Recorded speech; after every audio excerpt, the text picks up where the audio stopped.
요즘은 어느 대학들을 보면 그 장례 학과가 신설된 대학들이 꽤 늘어나고 있다고 하네요. 근데 어느 장례식장을 갔는데 한 20대 후반에 장례학과를 졸업하고 그 분야 일하는 청년을 좀 만났습니다. 어떻게 우연하게 만나 대화를 하게 됐죠.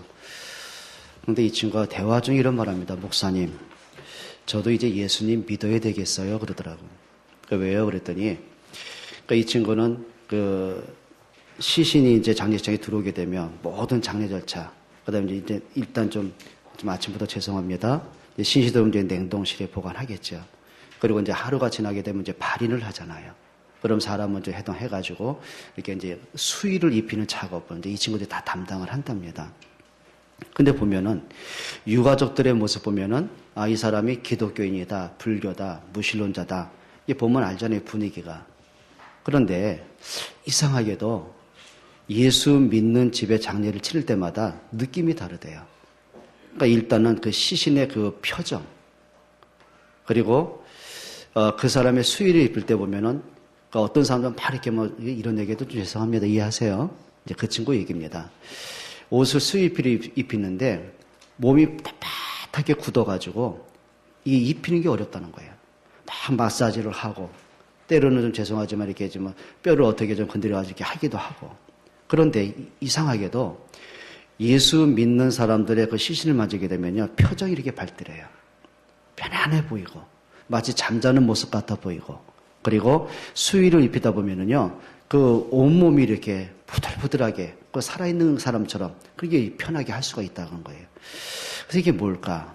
근데 이게 한두 번 그런 게 아니라 계속 여러 번 반복을 하다 보니까 자기 마음속에 뭔지는 모르지만 예수 그리스도 하나님이 계시긴 계신가 보다. 그 마음속에 언젠가 좀 하나님 믿어야 되겠다 이런 생각을 한다는 거죠. 그래서 제가 이제 그 친구가 쭉 여러 가지 얘기를 많이 했어요. 여러분, 사람이 임종 직전에는요, 육의 눈은 가리워집니다. 임종 직전에 눈이 가려워서 못 보잖아요. 그런데 중요한 거는 육의 눈은 가리워지는데 영의 눈은 열려요. 그래서 성경에도 보면은 그 모세의 시신을 놓고 천사와 사단이 싸우잖아요. 한번 생각해 보세요.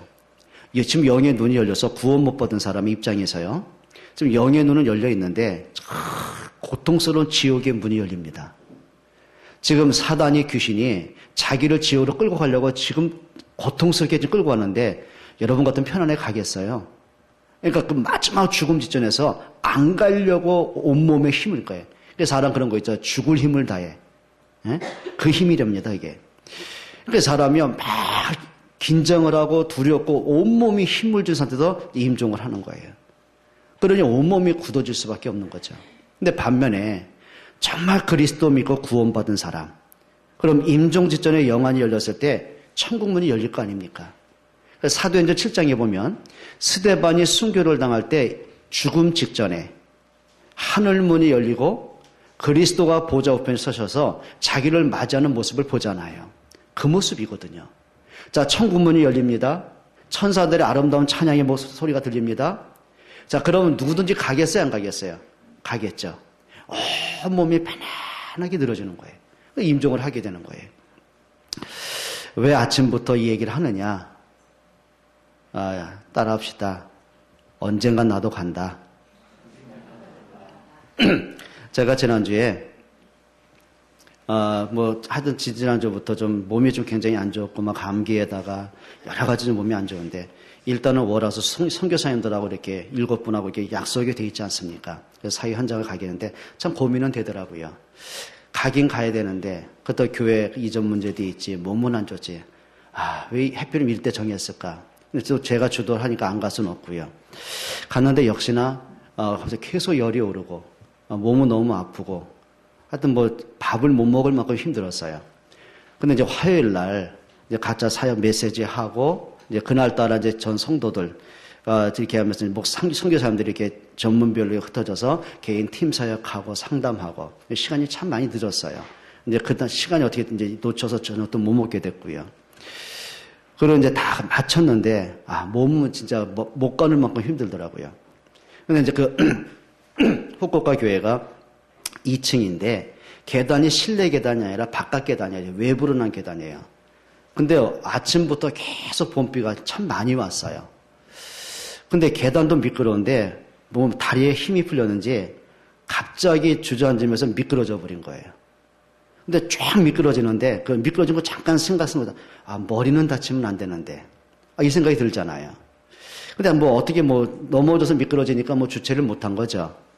근데 앞에 가시는 선교사님도 놀라고 뒤에 따라오던 성도들도 이제 놀랐고. 그런데 이제 바닥에 떨어졌는데 뭐 물이 뭐 흥건하니까 뭐 온몸이 다 이제 물에 젖었고요, 옷은. 갑자기 뭐 오한이 나고 일어났는데 다행히 뼈는 괜찮은 것 같아요. 물론 뭐 이제 너무 타박상 이제 아프는데 뭐 팔꿈치에 좀 심하게 까진 거 외에는 괜찮더라고요. 그래서 이제 선교사님들이 저녁 식사하자마자 난 못 먹겠다. 나 숙소 좀 데려달라. 이제 숙소에 가 있는데 이런 생각이 들더라고요. 그래, 하나님이 오늘 불러갈 수도 있는데 오늘 또 나에게 새로운 생명의 연장을 하셨다. 그러면 이런 생각이 있잖아요. 언젠간 내가 갈 텐데 하나님 분명히 나에게 태어나는 생일날을 주셨듯이 죽음의 날도 정해 놓으셨을 텐데 그럼 내가 하나님이 부르는 그 시간 그게 오늘이 될지 1년 될지 10년 될지 나는 모르잖아요. 그럼 내가 살아있는 동안 정말 가장 중요한 게 뭘까? 내 인생을 두고서 가장 가치 있게 중요하게 생을 걸 만한 일이 뭘까?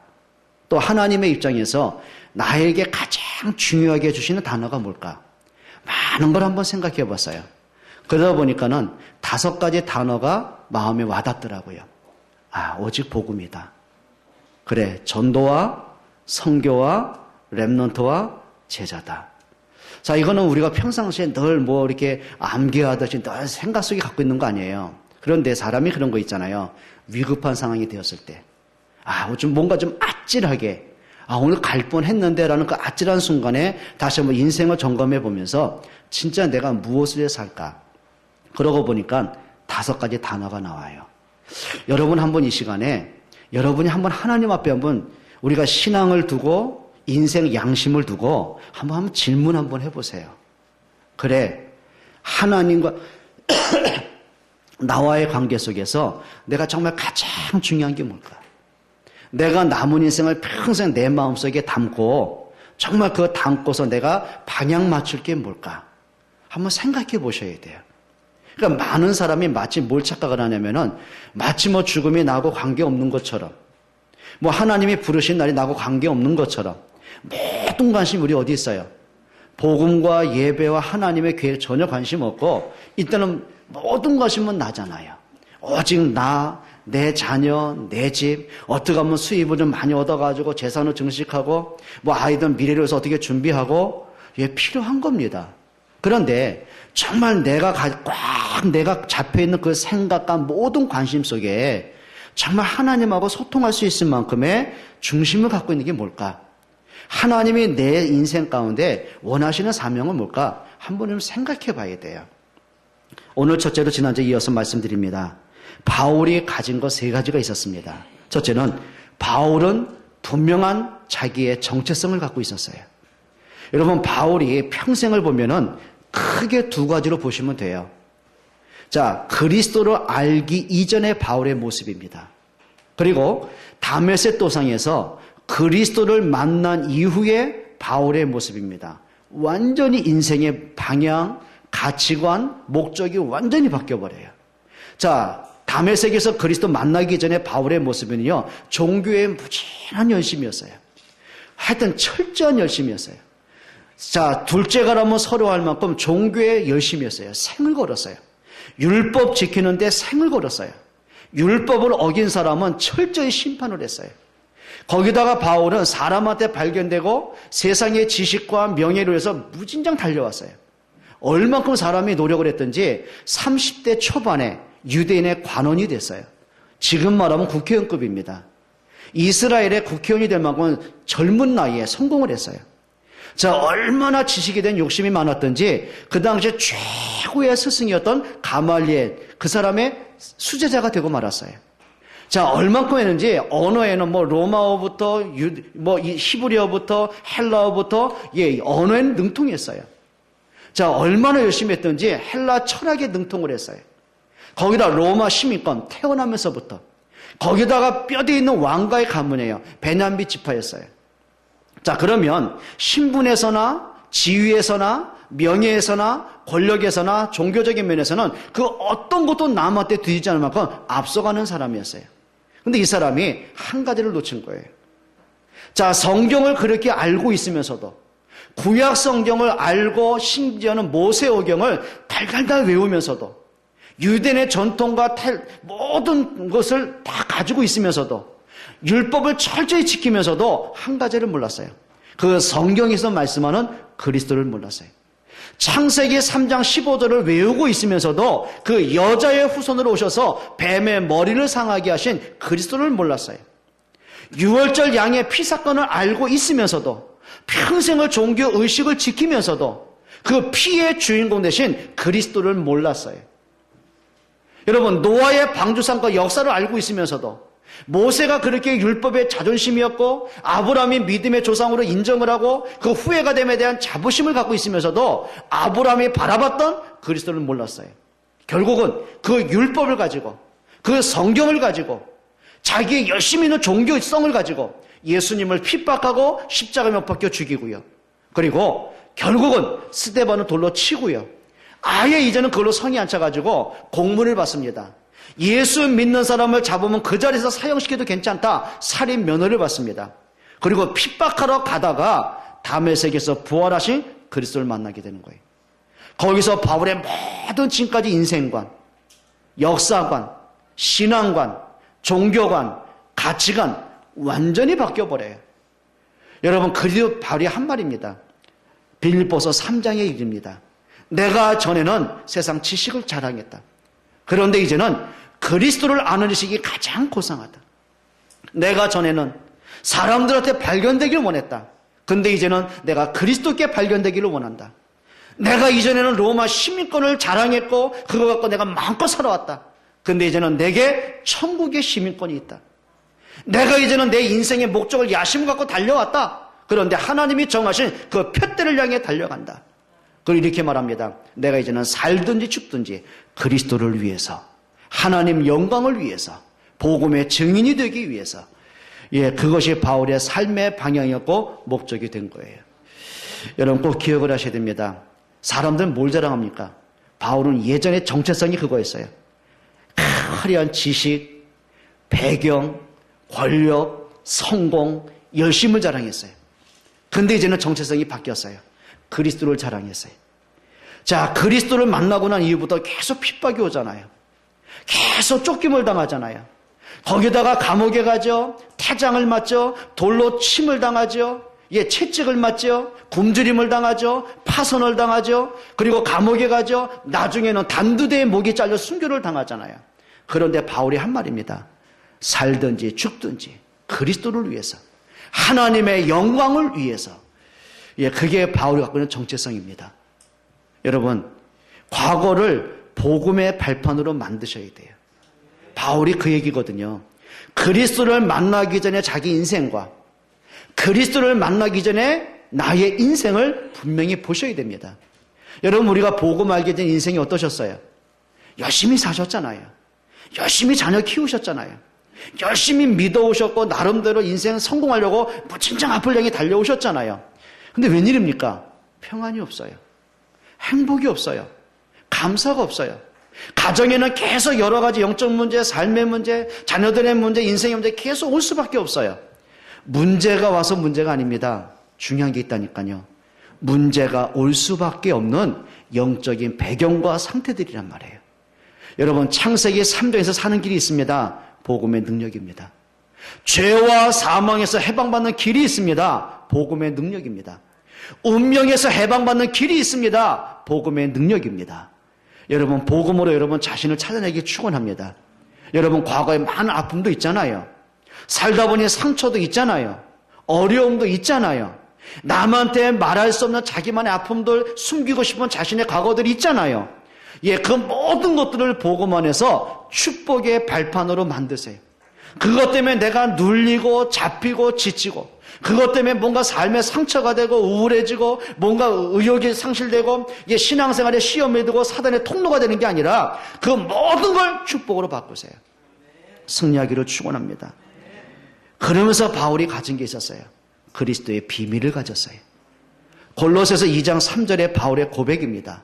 그리스도 안에는 모든 지혜와 지식의 보화가 감추어져 있느니라. 그리스도 안에 모든 게 감춰져 있어요. 어떤 보화입니까? 사람들이요 인생을 사는데요 복음과 관계없잖아요. 복음에 관심이 없잖아요. 심지어는 신앙생활을 하는 사람들조차도요 진짜 복음에 관심 없더라고요. 아까도 장로님들 기도에서 이렇게 여쭤봤어요. 자, 복음을 사랑합니까? 다 아멘 하죠, 복음을 위해서 생을 걸 만큼 결단합니까? 다 아멘 하잖아요. 근데 제가 정말 진짜 결단합니까? 어떤 한 장로님이 그러시더라고요. 마음에는 믿고 결단되는데 삶이 안 돼서. 맞습니다. 우리 삶 안 되죠. 당연히 안 되죠. 근데 그걸 얘기하고 싶은 게 아니에요. 문제는 뭐냐면 진짜 우리가 예수님을 믿기는 믿어요. 말씀을 듣기는 들어요. 근데 삶에서는 그리스도와 전혀 관계는 내 중심의 삶이 있잖아요.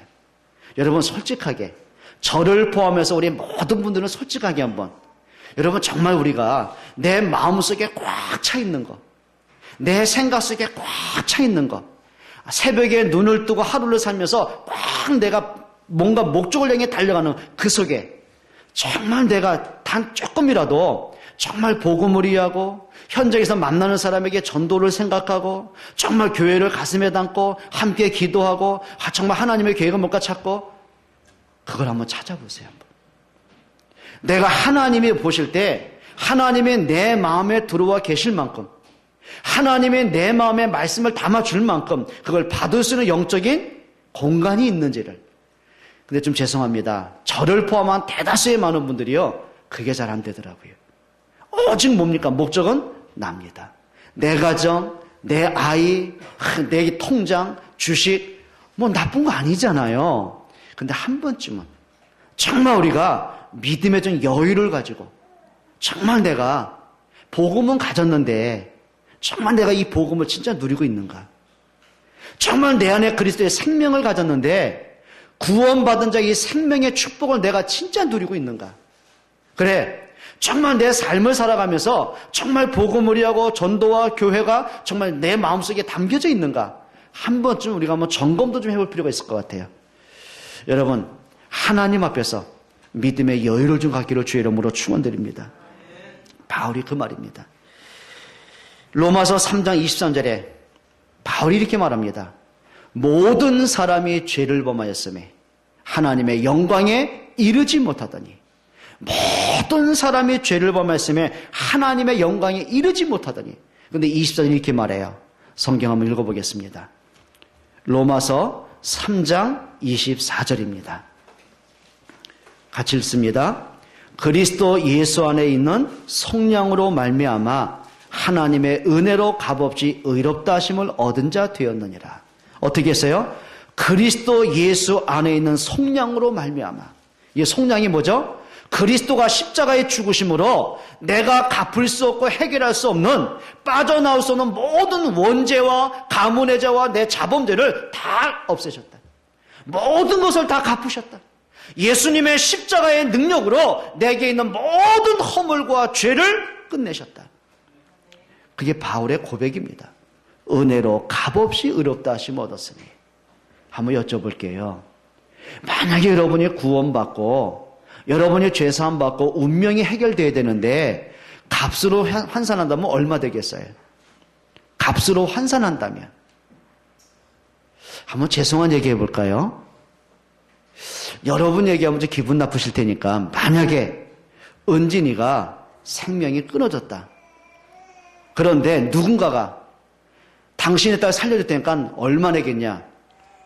근데 내가 줄 건 없으니까 그럼 그 사람이 얘기합니다. 당신에게 있는 모든 것 다 줘라. 살려주겠다.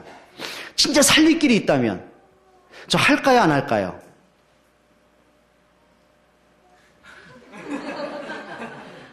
은진아 너 큰일 났다. 아무도 나를 안 믿는다. 얘기해봐요. 여러분 돈 안 달라고 할 테니까. 내 있는 재산 얼마 되지 않지만 그걸 다 팔아가지고 내가 입고 있는 옷까지 다 줄 수 있다면 살릴 수 있다면 할까요 안 할까요? 왜 그걸 말을 이제 해요? 그래. 하겠죠. 그런데 이분이 하나 플러스 시켰어요. 대출 받아 해라. 그래서 대출 받을까요? 안 받을까요? 받겠죠. 거기다 하나 합니다. 강춘규 권사를 설득해 다 한번 달라고 해봐라. 제가 가서 사정할까요? 안 할까요? 저봐 얘기 안 하잖아. 달라고. 좀 죄송합니다. 의미 없는 얘기 했습니다. 그럼 이렇게 한번 보시죠.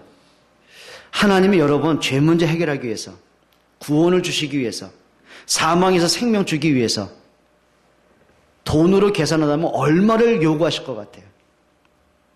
얼마를 요구할 것 같아요? 그런데 하나님은요, 성경 값 없이라고 그랬어요. 이유는 간단합니다. 세상의 방법 갖고는 절대 구원의 기준이 없기 때문에 그래요. 여러분이 갖고 있는 세상의 물질을 동원하고 이 지구촌을 다 하나로 합쳐가지고 한 사람을 구원할 수 있다면 절대로 그것과 가능할 수가 없기 때문에 그래요. 답은 하나입니다. 하나님의 은혜로만이 인간이 구원 얻을 수 있습니다.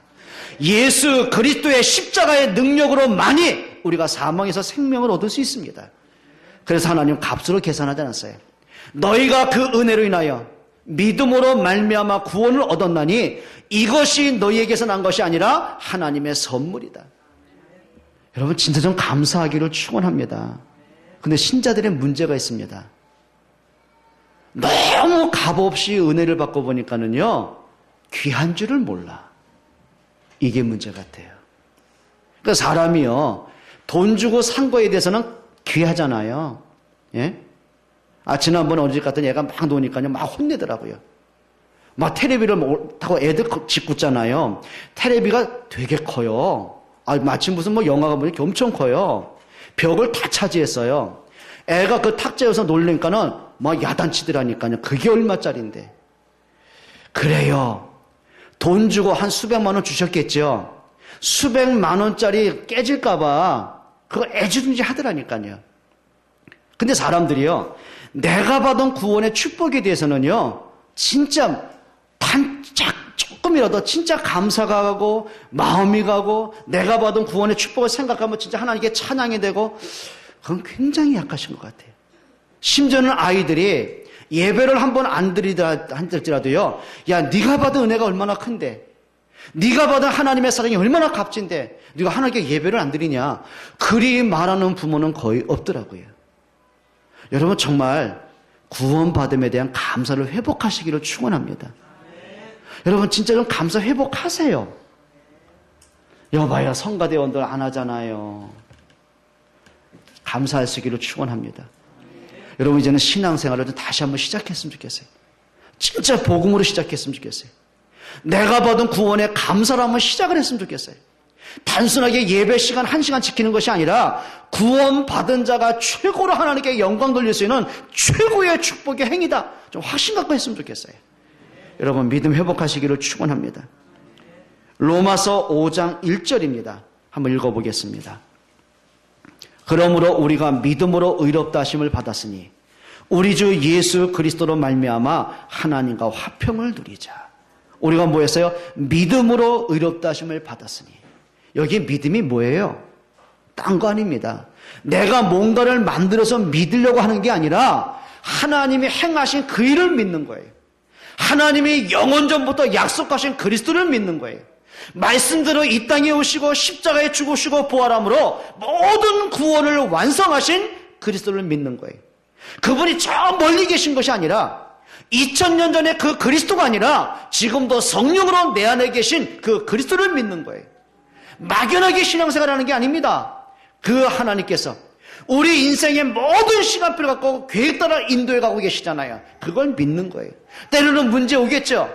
때로는 갈등 오겠죠. 때로는 시험 들겠죠. 근데 그 속에 하나님의 계획을 믿는 거예요. 여러분 믿음으로 뭐 하자고요? 하나님과 화평을 누리자. 여러분 하나님과 날마다 화평 누리시기를 축원합니다. 하나님은 날마다 여러분에게 사랑이시고 여러분을 사랑하시고 우리와 함께 하시잖아요.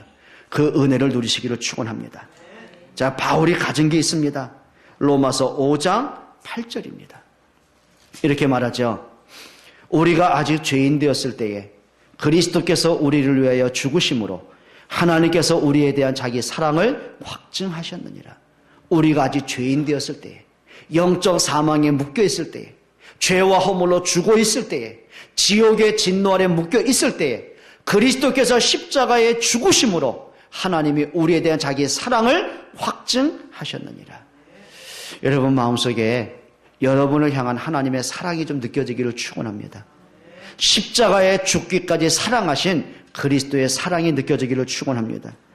바울이 그겁니다. 여러분 바울이 그냥 예수 몰랐다면 고통받을 일이 없어요. 그런데 바울은 한 가지 확신이 있습니다. 자기에게 있는 과거에 있던 모든 화려함이 없어진다 할지라도 그리스도하고 바꿀 만한 비교할 만큼의 가치가 없었어요. 여러분 무슨 얘기죠?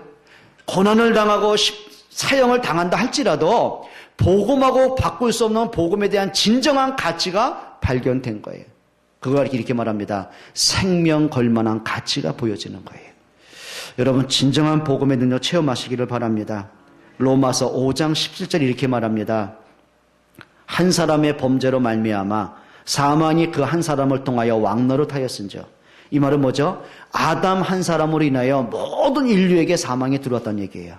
그런데 더욱 은혜의 의의 선물을 넘치게 받는 자들은 한 분 예수 그리스도를 통하여 생명 안에서 왕노를 하리로다. 아담 이후로 모든 사람이 피할 수 없는 게 뭐죠? 원죄입니다. 아담 이후로 모든 사람이 피할 수 없는 게 멸망입니다. 사단에게 장악이 된 거예요. 그런데 한 분 예수 그리스도로 인해서 인간이 해결해서는 모든 원죄를 끝냈어요. 사망에서 생명을 주셨어요. 하나님 떠난 자들에게 하나님 만나는 구원의 길을 여셨어요. 그리스도로 주어진 구원의 축복들입니다. 바울은 이렇게 말하죠. 8장 1절입니다. 한번 같이 읽겠습니다. 로마서 8장 1절입니다. 그러므로 이제 그리스도 예수 안에 있는 자에게는 뭐가 없어요? 결코 정죄함이 없다. 결코 단호한 겁니다. 절대로 그 말이에요. 그리스도 예수 안에 있는 자에게는 결코 정죄함이 없다. 여러분 사단도 압니다. 여러분이 받은 구원의 축복이 없어지지 않는 거 사단도 압니다. 여러분 안에 있는 그리스도의 생명이 없어지지 않는 거 사단도 압니다. 근데 자꾸 시험을 줘요.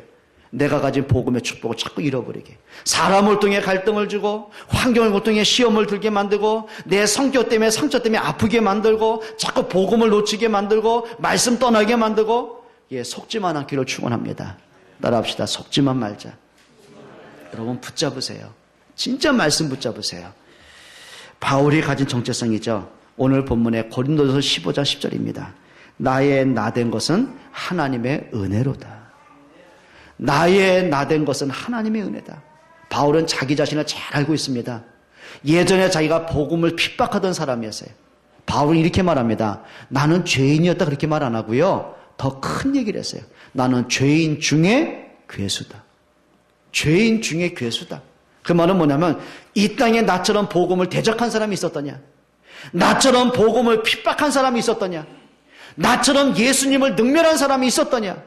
나처럼 기독교인을 잡아 죽이고 핍박한 사람이 있었더냐? 나는 죄인 중에 괴수였다. 그러한 나를 하나님이 버리지 아니하시고 나를 부르시고 나를 전도자로 세우시고 그 그리스도를 증거하게 하셨다. 나의 나된 것은 하나님의 은혜다.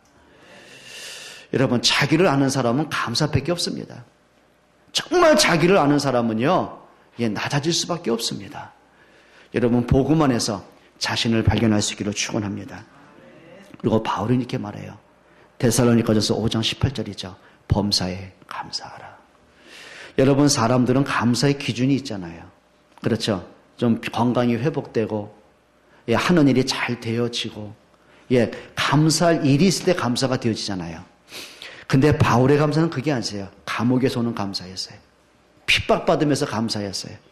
돌에 맞으면서 감사했어요. 여러분 맨정신은 되겠습니까? 근데 바울이 본 게 있습니다. 아니 돌에 맞은 게 왜 감사합니까? 아니 감옥에 간 게 왜 감사합니까? 근데 바울이 감사한 게 있습니다. 사도행전 14절에 보면 루스드라 전도 사건입니다. 자, 유대인들이 결사조가 40명의 결사대가 결탁이 된 거예요. 바울을 죽이기 전에는 절대 안 먹겠다. 이런 사람이 40명이 깡패들을 동원하고 추적을 하는 거예요. 근데 바울이 루스드에서 잡혔어요. 자, 이들이 거기서 직결 심판합니다. 돌로 치는 겁니다. 자, 이 사람들이 바울의 숨통이 끊어진 걸 확인하고 성 밖에 내던졌어요. 쉽게 말하면 들짐승 먹이로 던져준 거예요. 자, 근데 하나님께서 바울의 사명이 안 끝났잖아요. 바울에게 생명이 다시 들어갑니다. 자, 그럼 여러분 같으면 나를 돌로 쳤던 루스드라를 쳐다보겠습니까? 그 생각만 해도 악몽일 텐데요. 근데 바울이요, 그 만신창이 된 몸을 끌고 루스드라에 들어갑니다. 본 게 있었어요. 뭘 봤을까요? 그 가운데 디모데를 만나게 된 거예요. 근데 저 사람이 분명히 예비한 제자라. 근데 그 사람을 세워놓지 않았잖아요. 확립이 안 됐잖아요. 그 성에 다시 들어가는 거예요. 그리고 디모데가 복음을 듣고 목회자가 되지 않습니까? 그리고 생명건 제자가 되어집니다. 바울이 그걸 감사하는 겁니다. 돌에 맞은 걸 감사한 게 아니라 내가 돌에 맞아 죽는 그 자리에서도 하나님은 어김없이 제자를 숨겨놓으셨고, 내가 빌립보 감옥에 들어간 그 자리에서도 하나님은 어김없이 복음받을 구원받을 사람을 준비해 놓으셨고, 그 속에 간수가 남들은 포악한 사람이라고 낙인 찍었지만 그 간수가 그리스도를 만나고 제자가 되어졌고, 요걸 보는 거예요. 그러면서 바울의 마음속에 하나님의 나라가 이루어져가는, 자신을 통해서 복음이 증거되어가는 그걸 보는 거예요. 근데 어떤 면에서는 핍박 속에 감사, 바울은 자기 자신 알잖아요. 예전에 자신이 그렇게 핍박을 가했던 사람이에요. 스데반을 돌로 쳐 죽였던 사람이에요. 많은 사람을 잡아 감옥에 가두고 사형을 시켰던 사람이에요.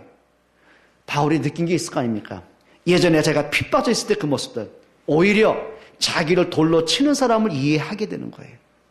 돌로 친 사람이 미운 게 아니라, 그렇지, 너의 상태에서는 그럴 수밖에 없겠지.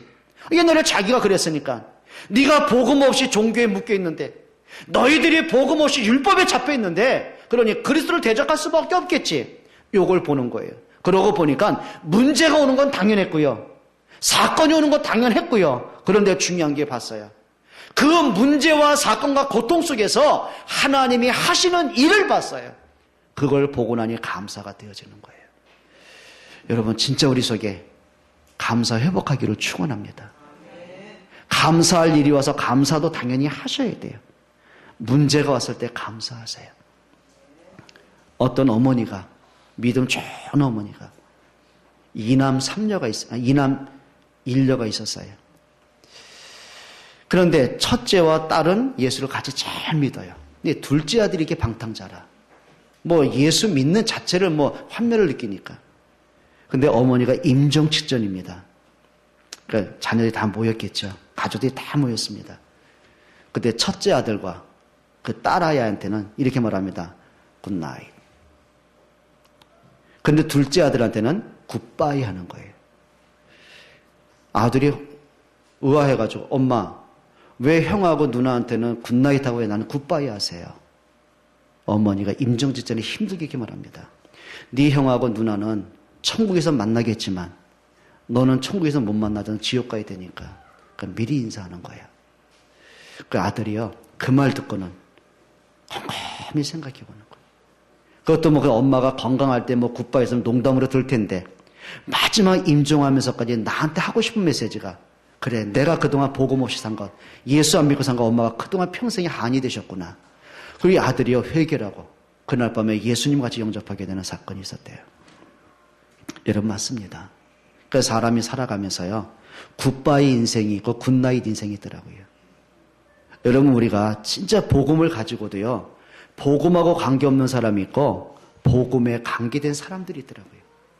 내가 구원받은 하나님의 자녀가 됐음에도 불구하고 그 구원의 축복을 모르고 사는 사람이 있고요, 그 구원의 축복을 늘 감사하는 사람이 있어요. 여러분, 감사 회복하는 여러분 되시길 축원합니다. 그게 두 번째입니다. 바울은 평생 자랑한 게 있었어요. 여러분, 사람들은 주로 뭘 자랑합니까? 자식 자랑하고, 배경 자랑하고, 내 성공한 거 자랑하고, 그 자랑하잖아요. 왜냐하면 인정받고 싶은 본능이 있는 거예요. 자, 근데 바울은 그거 자랑 안 했습니다. 나의 약한 것을 자랑했어요. 고린도후서 11장 3절에 보면 나는 자랑할 게 있다. 나는 약한 것을 자랑한다. 여러분, 바울이 예수 믿고 난 이후에 얻은 게 육신의 질병입니다. 여러분, 전도자가 돼가지고 간질을 한다. 여러분, 생각할 수 있겠어요? 아니 한참 복음 전하다가 진짜 뭐 세상 표현 말로 막 발작을 일으키는 거예요. 어떻게 할 겁니까? 얼마나 수치스럽겠습니까? 어떤 사람이 이렇게 말하잖아요. 저 예수 말하는 거 지 문제 인생 해결 안 된대 뭐. 그렇게 할 수 있잖아요. 바울의 몸에 약한 게 있었어요. 그리고 얼만큼 약했냐? 핍박자들이 오면 또 도망쳐야 되는 거예요. 잡히면 잡혀야 되고 가두면 갇혀야 되고 때리면 맞아야 되고 없으면 굶어야 되고 바울은 모든 게 약했어요. 근데 바울에게 너무 감사한 게 있어요. 이 약한 나를 통해서 그리스도가 증거될 수 있다는 것. 약한 나를 통해 생명이 살고 한 지역의 흑암이 무너지고 한 나라가 살고 한 제자가 일어나고 그게 바울에겐 감사거리였어요. 여러분 자랑할 것을 바꿀 수 있기를 축원합니다. 자, 바울은 뭘 자랑한지 아십니까? 갈라디아 6장 14절입니다. 나는 십자가만 자랑하겠다. 예전에 바울은요 십자가를 능멸한 사람입니다. 십자가를 저주한 사람입니다. 근데 율법에는 그게 맞아요. 율법에는 레위기서에 보면 뭐라 했어요? 나무에 달려 죽은 것마다 저주를 받았다고 그랬어요. 그러니까 나무에 달려 죽었던 뭐 십자가에 못 박았던 아니면 나무에 못 박아서 뭐 스스로 자살했던 이런 사람이나 동물들 있죠. 그 사체는 절대 성막 안으로 들어오지 못했어요. 그리고 그거 사체를 만진 사람은 나무에 죽은 것 사체를 만진 사람은 일주일 동안 성 안에 들어오지 못했어요. 심지어는 예배에 참여할 수 없었어요. 그게 구약의 율법의 제도였어요. 나무에 달려 죽었다. 그 말은 가장 잔인하게 고통 속에 죽었는데 그게 저주받아서 이렇게 본 거예요. 그럼 예수님이 어디에 죽으셨어요? 통나무 십자가에 죽으셨잖아요. 바울은 능멸했습니다. 예수 능멸했습니다. 그런데 교회가 보니까 그 십자가에 저주받아 죽은 그 예수를 부활했다고 하는 거예요. 그분을 그리스도라고 하는 거예요. 그분을 하나님이라고 하는 거예요. 못 견딘 겁니다. 저주받아 죽은 그 예수를 어떻게 그리스도라고 해요?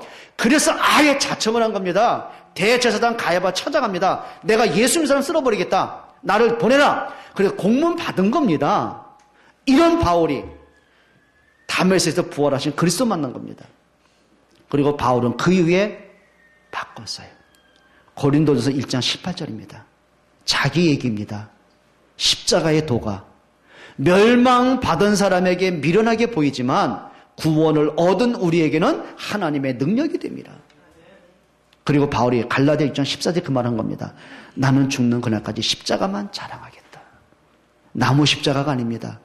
내가 저주받아야 죽어야 될 그 자리에 그리스도가 대신 죽음으로 내게는 죄를 해결하셨어요. 내게 생명을 주셨어요. 나를 구원하셨어요. 그러면 나를 구원하신 그 그리스도를 자랑하겠단 말이에요. 여러분, 그리스도의 십자가 자랑하는 여러분 되시길 축원합니다. 여러분 때문에 정말 여러분 가족들이, 여러분 가문이, 여러분 주위의 사람이, 여러분과 함께하는 모든 사람들이 그리스도를 알게 되는 증인의 축복 누리시기 바랍니다. 그게 바울의 자랑입니다. 로마서 8장에 보면 28절 29절에 바울은 자랑할 게 있습니다. 하나님의 은혜를 자랑했어요. 하나님이 내게 주신 은혜를, 값없이 주신 은혜를 자랑했어요. 이런 그게 바울의 자랑이에요.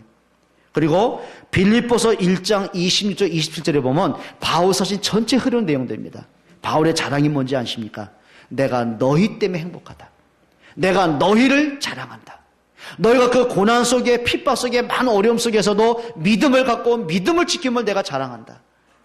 그래요. 어느 날 보니까 저 빌립보 교회는 믿음의 사람이 약해요. 근데 고린도 교회 성도를 얘기하는 겁니다. 또 빌립보 교회는 어느 누구를 얘기하면서 얘기하는 겁니다. 이 사람 봐라. 그 많은 핍박과 사건 속에서도 언약 붙잡지 않느냐. 이게 믿음이다. 그 사람 때문에 또 연약한 사람이 힘을 얻고 또 불신한 사람 또 믿음이 회복되고 이걸 보기 시작하는 거예요. 믿음의 사람을 통한 자랑입니다. 여러분이 그런 주인공 되시기를 축원합니다. 하나님이 보실 때 참 믿음의 사람이 있습니다. 그렇죠. 우리 렘넌트가 볼 때 믿음의 중자들이 있습니다. 그 중심 속에 복음이 담긴 사람이 있습니다. 정말 교회를 사랑하는 사람이 있습니다. 렘넌트와 전도에 대한 중심을 가진 사람들이 있습니다. 이 사람들이에요. 여러분 이런 응답 받기를 바랍니다. 마지막 세 번째입니다. 바울에게는 분명한 목표가 있습니다. 성경 뒤에 절 한번 찾고 마치겠습니다. 빌립보서 3장 14절입니다. 빌립보서 3장 14절. 함께 읽습니다. 푯대를 향하여 그리스도 예수 안에서 하나님이 위에서 부르신 부름의 상을 위하여 달려가노라. 푯대를 향하여. 여러분, 세상에 모든 건 푯대가 있잖아요. 그렇죠? 인생도 푯대 있지 않습니까? 어떤 사람은 막 돈을 향해 따라갑니다. 어떤 사람은 명예를 향해 따라갑니다.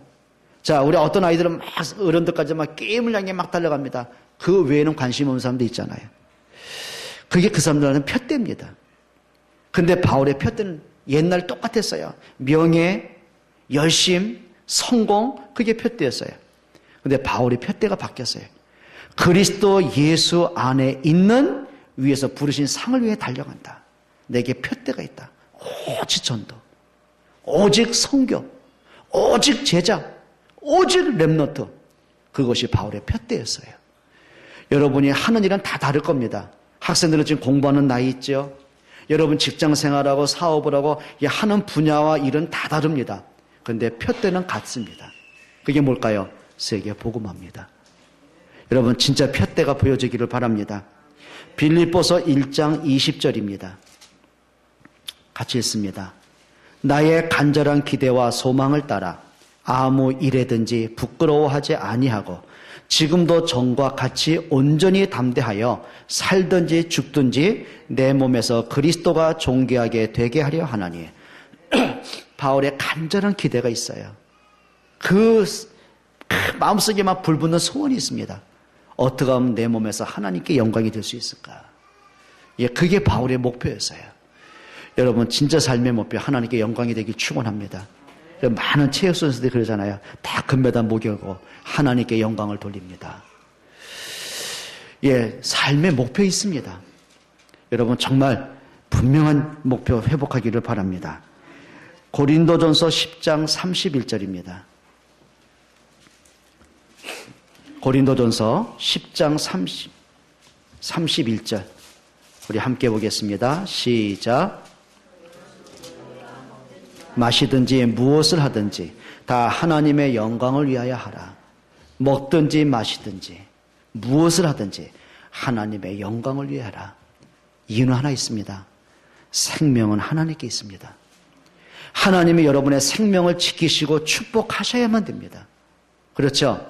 자녀의 생명은 부모에게 있지 않습니다. 자녀의 미래는 부모가 가진 게 아닙니다. 착각하면 안 돼요. 자녀의 생명은 하나님께 있습니다. 여러분 인생의 시간표는 하나님께 있습니다. 성공과 실패의 시간표가 하나님 손에 있습니다. 그 말은 뭐냐면 내가 잘 되자 그 말이 아닙니다. 나는 하나님의 은혜가 아니면 안 됩니다. 맞습니까? 여러분 하나님께 영광이 되시기를 축원합니다. 사도행전 19장 21절에 바울이 이렇게 말합니다. 내가 로마도 보아야 하리라. 바울이 많은 사람을 만납니다. 복음 전합니다. 생명을 살립니다. 가는 지역마다 제자가 일어납니다. 근데 그다시의 강대국 로마입니다. 로마가 전 세계에 영향을 입히고 있는 거예요. 그게 강대국 로마입니다. 바울의 목표가 거기 있어요. 내가 로마도 보아야 하리라. 예, 로마 복음화, 그게 세계 복음화입니다. 근데 그 바울의 간절한 소망을요, 하나님이 인정하시고 하나님이 축복하셨어요. 그게 사도행전 27장 24절입니다. 바울아 두려워 말라. 네가 가이사 앞에 서야 할 것이다. 여러분 진짜 좀 목표가 보이기를 축원합니다. 여러분 바울의 가진 것 세 가지입니다. 뭐라 그랬어요? 정체성을 발견했어요. 그리고 바울에게 자랑할 게 있었어요. 그리고 바울의 인생에 목표가 있습니다. 그 목표가 여러분의 목표가 되고 바울의 자랑이 여러분의 자랑이 되고 바울의 가진 정체성이 여러분의 정체성 되시기를 주의 이름으로 축원드립니다. 기도하겠습니다. 하나님께 감사를 드립니다. 정말 우리 안에 복음과 기도와 전도가 담겨지기를 원합니다. 정말 예수 그리스도의 십자가의 능력과 부활의 능력이 우리에게 참 믿음의 고백이 되고 참 감사가 되고 참 행복이 되기를 원합니다. 하나님 우리의 삶의 현장에서 그리스도가 누려지게 하여 주옵소서. 어찌하든지 우리의 학업을 통해 직업과 사업을 통해서 하나님 복음이 증거되고 생명이 살아나고 선교의 문이 열려지고 하나님 교회가 세워지고 렘넌트가 일어날 수 있을 만큼의 응답을 주옵소서. 예수 그리스도의 이름으로 기도합니다. 아멘.